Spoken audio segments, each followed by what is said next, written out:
Doctor Yunus Bhatt साहब अपनी एक किताब तू तू मैं ਵਿੱਚ ਇੱਕ ਜਗ੍ਹਾ ਇੱਕ ਮਜ਼ਮੂਨ ਲਿਖਦੇ ਨੇ ਬੀਮਾਰ ਸ਼ੁਮਾਰ।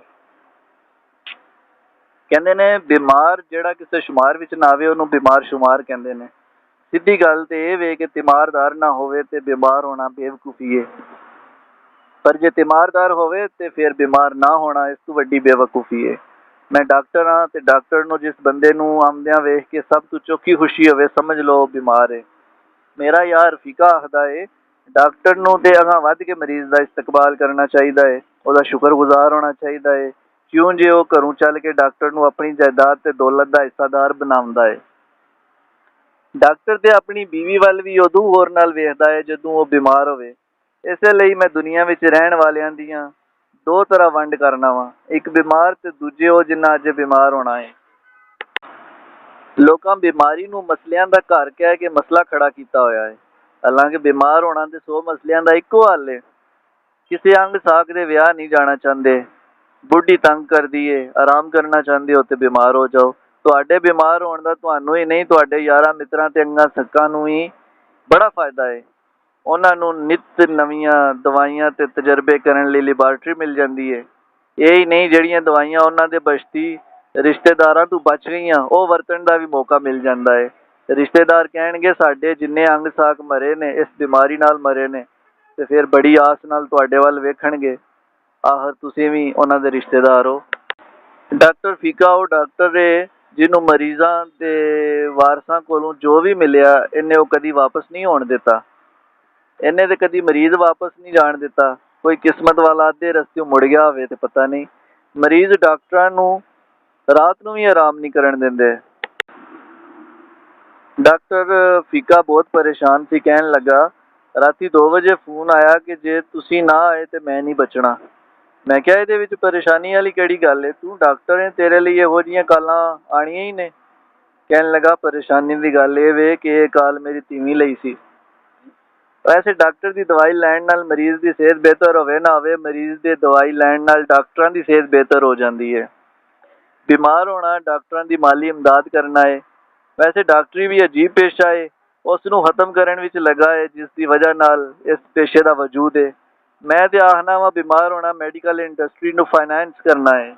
ਬਿਮਾਰ ਨਾ ਹੁੰਦੇ ਤੇ ਡਾਕਟਰਾਂ ਦੇ ਬਾਲ ਬੱਚੇ ਭੁੱਖੇ ਮਰ ਜਾਂਦੇ। ਕਹਿੰਦੇ ਨੇ ਰੋਜ਼ਾਨਾ ਇੱਕ ਸੇਬ ਡਾਕਟਰ ਨੂੰ ਬੰਦੇ ਕੋਲੋਂ ਦੂਰ ਰੱਖਦਾ ਹੈ। ਵੈਸੇ ਸੁਣਿਆ ਹੈ ਜਦੋਂ ਦੇ ਅਜਮਲ ਨਿਆਜ਼ੀ ਡਾਕਟਰ ਬਣੇ ਨੇ ਅਦੀਬ ਸ਼ਾਇਰ ਖਵਾਤੀਨ ਦੇ ਘਰ ਵਾਲੇ ਵੀ ਘਰ ਸੇਬ ਲੈ ਕੇ ਜਾਣ ਲੱਗ ਪਏ ਨੇ। ਮੈਂ ਕਹਿੰਦਾ ਵਾ ਬੰਦਾ ਰੋਜ਼ ਇੱਕ ਗੰਢਾ ਖਾ ਲਵੇ ਤੇ ਫਿਰ ਡਾਕਟਰ ਕੇ ਕੋਈ ਵੀ ਨੇੜੇ ਨਹੀਂ ਆਵੇਗਾ। ਡਾਕਟਰ ਕਵੇ ਮੈਂ ਜ਼ਰਾ ਤਫਰੀਹ ਲਈ ਥੀਏਟਰ ਜਾ ਰਿਹਾ ਵਾਂ ਤੇ ਫਿਰ ਵੀ ਥੀਏਟਰ ਤੋਂ ਮੁਰਾਦ ਆਪਰੇਸ਼ਨ ਥੀਏਟਰ ਹੀ ਹੋਵੇਗਾ। ਮੇਰੇ ਯਾਰ ਡਾਕਟਰ ਫੀਕੇ ਨੇ ਆਪਣੀ ਬੁੱਢੀ ਕੋਲੋਂ ਪੁੱਛਿਆ ਤੂੰ ਮੇਰੇ ਲਈ ਕੀ ਕਰ ਸਕਣੀ ਹੈ, ਤੇ ਉਹਨੇ ਕਿਹਾ ਮੈਂ ਤੁਹਾਡੇ ਲਈ ਬਿਮਾਰ ਵੀ ਹੋ ਸਕਦੀ ਹਾਂ। ਡਾਕਟਰ ਦਾ ਸਾਡੇ ਇਹ ਮੁਕਾਮ ਹੈ ਕਿ ਜਿਹੜਾ ਬੰਦਾ ਡਾਕਟਰ ਦੇ ਕਲੀਨਿਕ ਤੋਂ ਨਿਕਲੇ ਜੇਬ ਕਤਰੇ ਉਹਦੀ ਜੇਬ ਨਹੀਂ ਕੱਟਦੇ, ਫਾਇਦਾ ਕੀ। ਵੈਸੇ ਕਹਿੰਦੇ ਨੇ ਜੇਬ ਕਤਰੀ ਵੀ ਮਾਹਰ ਸਰਜਨ ਵਾਂਗੂ ਬੜੀ ਸਫਾਈ ਨਾਲ ਜਿਸਮ ਤੋਂ ਬਟਵਾ ਜੁਦਾ ਕਰਦਾ ਹੈ। ਇਹ ਵੱਖਰੀ ਗੱਲ ਹੈ, ਉਹਨੂੰ ਇੰਨੇ ਪੈਸੇ ਨਹੀਂ ਲੱਭਦੇ। ਹਸਪਤਾਲ ਬਿਮਾਰੀਆਂ ਦੇ ਬੈਂਕ ਨੇ। ਇਹੋ ਜਿਹਾ ਬੰਦੋਬਸਤ ਹੁੰਦਾ ਹੈ ਕਿ ਬੰਦਾ ਜਿਸ ਬਿਮਾਰੀ ਨਾਲ ਉੱਥੇ ਦਾਖਲ ਹੋਵੇ ਜਦੋਂ ਫਾਰਗ ਹੋਵੇ ਤੇ ਉਹਨੂੰ ਉਹ ਬਿਮਾਰੀ ਨਾ ਹੋਵੇ ਕੋਈ ਹੋਰ ਹੋਵੇ। ਅੱਜ ਕੱਲ੍ਹ ਹਸਪਤਾਲ ਵਿੱਚ ਦਾਖਲ ਹੋਣਾ ਵੀ ਇੱਕ ਫੈਸ਼ਨ ਹੈ। ਜਿੱਦਾਂ ਪਿਓ ਦਾਦਾ ਘਰ ਵਿੱਚ ਬਿਸਤਰ ਤੇ ਹੀ ਮਰ ਜਾਵੇ ਮਹੱਲੇ ਵਿੱਚ ਉਹ ਮੂੰਹ ਵਿਖਾਣ ਜੋਗਾ ਨਹੀਂ ਰਹਿੰਦਾ। ਉਂਝ ਵੀ ਜੋ ਤੁਸੀਂ ਹਸਪਤਾਲਾਂ ਵਿੱਚ ਕਰ ਸਕਦੇ ਹੋ ਬਾਹਰ ਨਹੀਂ ਕਰ ਸਕਦੇ।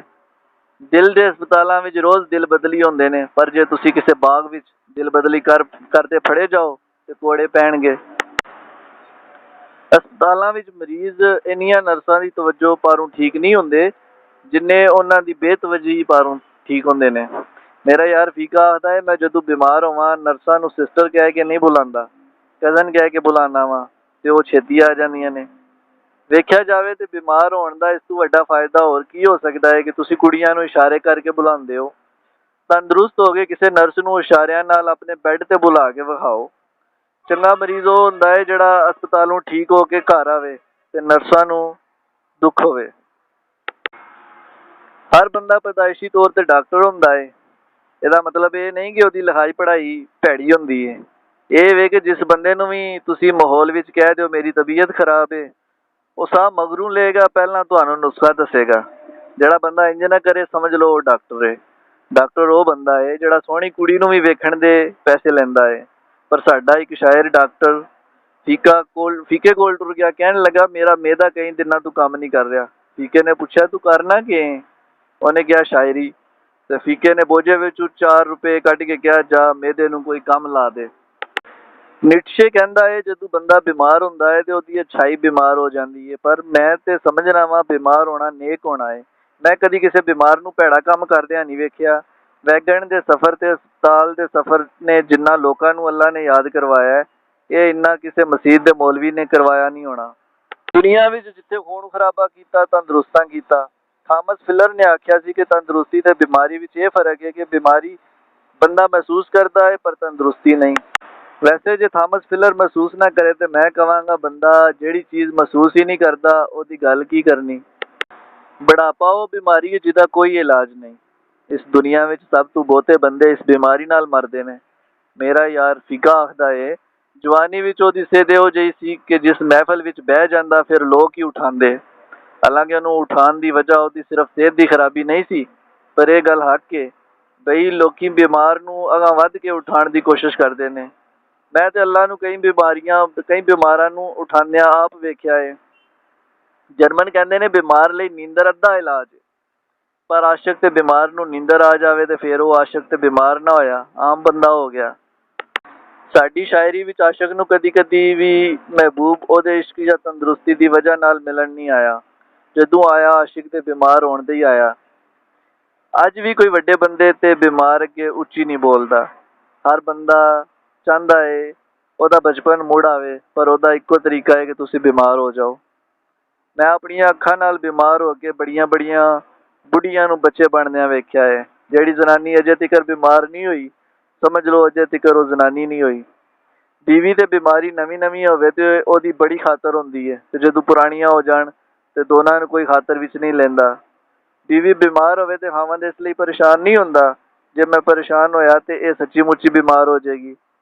ਬੀਵੀ ਦੀ ਬਿਮਾਰੀ ਦਾ ਇੱਕ ਇਲਾਜ ਇਹ ਵੀ ਹੈ ਕਿ ਉਹਦਾ ਇਲਾਜ ਨਾ ਕਰਾਇਆ ਜਾਏ। ਤੰਦਰੁਸਤ ਰਹਿਣ ਲਈ ਬਿਮਾਰ ਹੋਣਾ ਇੰਨਾ ਹੀ ਜ਼ਰੂਰੀ ਹੈ ਜਿੰਨਾ ਬਿਮਾਰ ਲਈ ਤੰਦਰੁਸਤ ਹੋਣਾ। ਜਿਹੜੇ ਕਹਿੰਦੇ ਨੇ ਉਹ ਕਦੀ ਬਿਮਾਰ ਨਹੀਂ ਹੋਏ, ਮੈਨੂੰ ਉਹਨਾਂ ਦੇ ਤੰਦਰੁਸਤ ਹੋਣ ਤੇ ਸ਼ੱਕ ਹੈ। ਕਿਉਂ? ਜੇ ਬਿਮਾਰ ਹੋਣ ਲਈ ਪਹਿਲਾਂ ਤੰਦਰੁਸਤ ਹੋਣਾ ਜ਼ਰੂਰੀ ਹੈ। ਸ਼ੁਕਰੀਆ।